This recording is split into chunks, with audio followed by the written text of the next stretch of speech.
வணக்கம் நண்பர்களே. இந்த குருவை திரும்ப வணக்கம். இப்போ ஒரு முக்கியமான விஷயம்லாம் இருக்குது. என்னென்னா, இவர் சட்டசபையில் பேசும்போது என்னை உழைப்பு அப்படின்னு சொன்னார் அப்படின்னு சொல்கிறேன். அங்கே என்ன சொன்னாலும் கேஸ் கிடையாது சட்டசபையில் ஸ்டாலின். இப்போல்லாம் பேசுகிற பார்த்தா ஒன்றா கண்ணை மூடிக்கணும், அரு வாயை பொத்திக்கணும், இந்த குரங்கு பொம்மை காமிக்கிற மாதிரி தான். காது கேட்கக்கூடாது, இப்படி தான் இருக்கணும். அந்த மாதிரி லட்சணம் தான் இருக்காச்சு. இப்போ ரூ. 1000 கொடுக்குறன்றதே என்ன இது வரைக்கும் யார் வாழாத மாதிரியும், எவனுமே இது வரைக்கும் படிக்காத மாதிரியும், இவங்களால தான் எல்லாம் வாழ்கிற மாதிரியும். அதாவது இங்கே கொள்ளையடித்து வாழ்கிறது இவன். அவன் சம்பாதிச்சு வாழ்கிறான் மக்கள். அவன் தெரியாமல் ஓட்டை போட்டு பாடுபடுறான். ஆனால் சொல்கிற பூரா எங்களால் தான் நம்ம இன்சியல் வச்ச மாதிரி, இந்த எச்சரா சொல்கிற மாதிரி யாரை பெற்ற பிள்ளைக்கு இவன் பேர் வைப்பான்ற கதை தான். ஒரு அருவருக்கத்தக்க நபர்கள். அப்போது இப்போ காலையில் டிஃபன் கொடுக்குறாங்க அப்படியே. இப்போ இது வரைக்கும் என்ன யாரும் சாப்பிட்லையா? எல்லா கட்சிக்காரும் கேட்குறான்ல.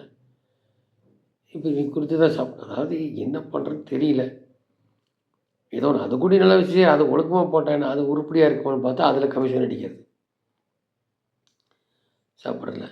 இப்போ பாருங்கள், அந்த ஞானசேகரன்ற வாயை திறந்துருக்கான், 10 பேர் திமுக புள்ளிங்கிறான். அது தெரியாமல் அந்த அருண் ஐபிஎஸை வச்சு மறைக்க பார்த்து ஃப்ரைட் மோடுலாம் சொல்லி பண்ணி எப்படியாவது அடுத்தாப்புல ஆட்சிக்கு வரணுன்ற நிலமை. அந்த மாதிரி எண்ணத்தில் அருண் ஐபிஎஸ் வச்சு அவர் திமுக சொம்பு மாதிரி வேலை பார்த்து இதுவே இந்த பாடுபடுது. நீ அடுத்தாப்புல என்ன இந்த ஆட்சிக்கு என்ன பண்ண போகிறேன்? இது எதாவது இன்னும் கடன் தான் வாங்கும். 15 லட்சம் நாடு இப்போவே திவால் ஆயிரும். வர வருஷம் கடன் வாங்கினாலே புரட்சி தான் வரும். அப்புறம் ஸ்ரீலங்காவில் மாதிரி அந்த அளவுக்கு கொண்டு விட்ரும். அவன் பேக்கெட்டுக்கு பண்ண பார்க்கும். அந்த மாதிரி தானே. ஸோ அது இப்போ ஒன்றும் இல்லை, அந்த பொன்முடி சேர்த்து வீசினதுக்கு இவ்வளோ மும்முரம் காட்டி பிடிக்க போகிறாங்களே. பொம்பளை ஆம்பளைக்கு ஒரு லேடிஸ் கூடி போலீஸ் போல் அவங்களே பொம்பளை கையை பிடிச்சி இழுக்கிறாங்க. ஜென்ஸ் போலீஸும் என்ன பண்ணுறது? இதில் காட்டுற மும்முரத்தை ஞானசேகரில் காட்டுறதா நேரத்துக்கு பிடிச்சிருக்கலாம். அதில் இவங்க ஆளுகள் அப்படியே பகுசாக கொண்டு போகணும். ஏன்னா ஆட்சிக்கு வரணும்ல. ஸோ பதவிக்கு பணம் சம்பாதிக்கிறதா, வேறு ஒன்றும் இல்லை. மக்களுக்கெல்லாம் கிஞ்சித்து எதிர்பார்க்க வேண்டாம். திமுக ஆட்சி இருக்கும். ஏன்னா ரவுடி கட்சி. நேற்று குறிப்பிட்ட ஒரு 10 சீட் தேமுதிக கொடுத்துருந்தா நீங்கள் ஆட்சி யாருக்கு இல்லாமல் வந்திருக்கும் போது மெஜாரிட்டி டிஎம்கேக்கு வந்திருக்காது. அது கேட்கல, நாங்கள் வந்துடுவோன்ற மாதிரி எடப்பாடி இருந்தார். இப்போ எடப்பாடி பிஜேபி கூட்டணி போட்டுன்னு எங்கே போயிட்டார்? எத்தனை இடத்துல டெபாசிட் போச்சு? ஸோ இன்னி கூட்டணியெலாம் சேர்ந்தால் பெஸ்ட்டு. ஆனால் என்னென்னா வேறு ஸ்ட்ராட்டஜி பண்ணணும். அதெல்லாம் இருக்குது. அது பண்ணால் தான் ஓரளவு இது பண்ண முடியும். சொல்கிற மாதிரி பணம் இருக்குது கொடுத்து கூட்டணி வச்சுக்கிற வந்தானா ஒன்றும் பண்ண முடியாது. அப்போ அது வேறு வகையில் ஸ்ட்ராட்டஜி பண்ணணும். எடப்பாடி இல்லாமல் பண்ணால் தான் அட்லீஸ்ட் குங்கு பெல்ட் வரும். இல்லைன்னா எடப்பாடினால ட்ரான்ஸ்ஃபர் ஆக மாட்டேங்குது ஓட்டுங்கிறாங்க. என்ன அப்படித்தான் இருக்குது 19 ஏன்னா ரெட்டையிலைங்கிறது ஒன்றுனால தான் யார் ரெட்டையில இருந்துமே அப்படி ஆகிட்டுருக்குன்னா அப்போ எங்கேயோ லேக்னஸ் இருக்கு.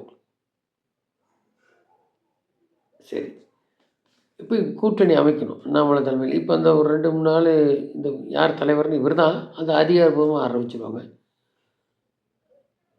அதுக்கப்புறம் மறுபடியும் ஸ்பீடப் ஆயிடும். ஒன்று திமுக வந்தாலே பெண்கள் பாதுகாப்பு இல்லை. இப்போ கூட இந்த 10 வயது சிறுமி மேட்டர்லையும் கூட திமுக இருக்குது, புள்ளி இருக்குன்றாங்க.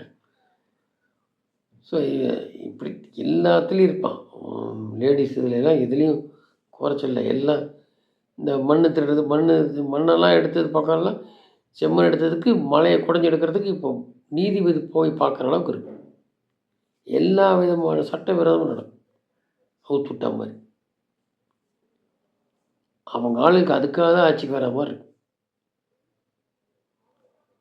நேற்று கூடி துக்குள சொல்கிற 2 ஊழல் கட்சி தான். ஏடிஎம்கே கொஞ்சம் தேசியவாதம் அது இது. ஊழல் கட்சி 2 தான். ஆனால் கொஞ்சம் இந்துத்துவம் இருக்கும். எதுவுமே இல்லை இந்து எதிரி. விட்டா எல்லா இந்து கோயில் அழித்தாலும் கூட இந்த டெங்கு கொசுன்னு சொன்னாமல் அதுக்கும் சந்தோஷப்படுற ஆளுங்க எப்படி என்னன்னு தெரியல. அதுக்கு தான் பெரியார், சீமான் முதற்கொண்டு இவர் இன்டைரக்டாக வர்றாரு, நம்மளும் டைரக்டாக அடிக்கிறார். 4 எதிரிங்கிறான். பிராமண, அப்புறம் கீழ்நிலையில அப்படிங்கிறாப்படி. அப்புறம் இந்து, முஸ்லீம்னு. ஆனால் இவங்க எந்த அளவு பேசியிருக்காரு நிறையா பெரியார். ஆனால் இவங்க ஓட்டுக்கு வேண்டி காங்கிரஸ், கம்யூனிஸ்டுக்குனால தான் வருது, திமுக வர்றதில்ல முஸ்லீம் ஓட்டு. கூட்டணி இருந்தால் தான் வருவாச்சு, அது தெரியும்.